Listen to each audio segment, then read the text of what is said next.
Hello friends, સ્વાગત છે તમારું ભાવિકાસ ફૂડ મેજિક ગુજરાતીમાં. અને હું છું ભાવિકા. ઉનાળો આવે અને કેરીનું શાક, અથાણા કે છુંદા કે મુરબ્બો ના બને એવું બને જ નહીં. તો આજે હું તમારી સાથે એક નવા મસાલા અને નવા સ્વાદ સાથે હું કેરીના શાકની રેસીપી શેર કરવાનું છું. શાક તો ઘણા બધા બનાવતા હશે કેરીનું, પણ આ મારી રીતે બનાવી જોજો. ખરેખર ખાતરી કરીને કહું છું કે ખાવામાં રોટલીઓ ઓછી જ પડવાની છે. રોટલી અથવા આપણે પરોઠા કે થેપલા સાથે પણ આ શાક તમે ખાઈ શકશો.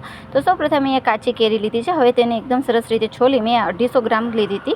એને એકદમ સરસ ઝીણા કટકા કરી લીધા છે. હવે આ મસાલામાં આખું જીરું, આખા ધાણા અને 1 ચમચી વરિયાળી બધું 1 ચમચી લીધું છે. એને એકદમ સરસ રીતે ખાંડી લેશું. મેં અહીંયા મેથીના દાણા ભૂલી ગઈ હતી, તો મેં પછી એકદમ આપણે પીસી અને એડ કર્યા હતા. તો મેથીના દાણા પર તમે આમાં ઉમેરી શકો અથવા સ્કીપ પણ કરી શકો. તો આ મસાલાથી એકદમ સરસ એવો આપણો શાકનો સ્વાદ આવવાનો છે, તે ગેરંટીથી કહું છું.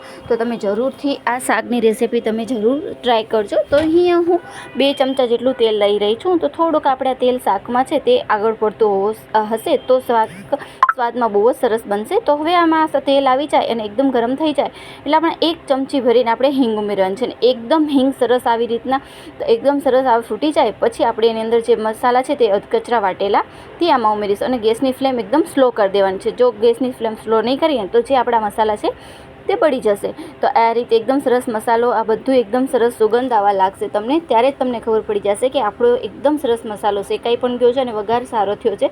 હવે આની અંદર આપણે થોડીક હળદર ઉમેરીશું, ચપટી જેટલી જ હળદર. અને એનાથી કલર અત્યારે આપણે જે તેલમાં ઉમેરીશું તો એનાથી શાકમાં એકદમ કલર પણ સરસ આવશે. તો હવે આ જે કેરીના ટુકડા લીધા હતા તેને આપણે ઉમેરી દઈશું. તમે ચાહો તો કેરીના ટુકડા થોડાક મોટા પણ સમારી શકો છો. મને અહીંયા એકદમ એક રસ જેવું શાક અમે લોકો બનાવીએ છીએ, તે માટે મેં થોડાક ઝીણા કર્યા છે. તમે ચાહો થોડાક મોટા પણ કરી શકો છો. હવે એકદમ સરસ રીતે આપણે આના અંદર એકદમ મીઠું આપણે અત્યારે ઉમેરી દઈશું. અને આમાં તેનાથી એકદમ સરસ રીતે આપણી કેરી છે તે ચડી જશે. તો હવે આને એકદમ સરસ રીતે મિક્સ કરી અને આપણે 5 મિનિટ સુધી એકદમ સ્લો ફ્લેમ ઉપર આપણે આને ઢાંકી અને એકદમ સરસ રીતે સીજવા દઈશું, જેથી આપણી કેરી છે તે અંદર તેલમાં ચડી જશે અને એકદમ સોફ્ટ થઈ જશે. મેં આ ઝીણી સમારી છે એટલે ફટાફટ થઈ જવાનું છે. તમે થોડી મોટી હોય તો થોડીક વાર લાગશે, પણ આ રીતે તમે જોઈ શકો છો એકદમ સરસ રીતે આપણી કેરી છે તે એકદમ સરસ એવી ઘડી ગઈ છે.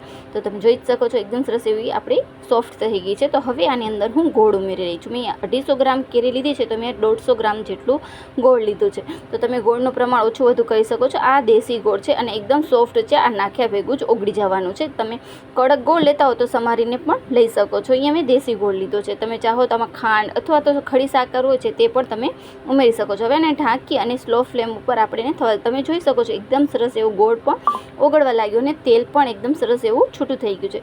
તો આ આપણું શાક તૈયાર છે કેરીનું. આને તમે અથાણા, થેપલા, પરોઠા ઘણા જોડે તમે સર્વ કરી શકો છો. ઘણા લોકો આને કેરીની ચટણી પણ કહેતા હોય છે, ભલે અલગ અલગ બધાના નામ હોય છે. તો હવે આ એકદમ સરસ રીતે આપણું શાક બનીને તૈયાર થઈ ગયું છે. તો હવે આની અંદર આપણે લાલ મરચું ઉમેરીશું.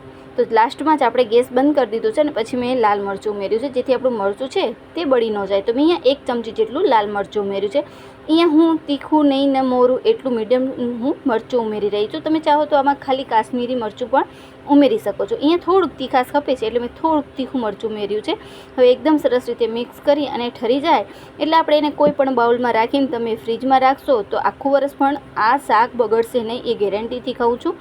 ઘણા લોકોની ફરિયાદ હોય છે કે ફૂગ આવી જતી હોય છે શાકમાં, પણ તમે આ રીતે બનાવશો તો જરૂરથી કહું છું કે રોટલીઓ ખાવામાં ઓછી પડશે, બગડશે પણ નહીં. અને કેવી લાગી મારી રેસીપી પ્લીઝ કમેન્ટમાં જરૂર જણાવજો. લાઇક, શેર અને સબસ્ક્રાઈબ કરવાનું ના ભૂલતા. વિડીયો જોવા માટે થેન્ક યુ સો મચ.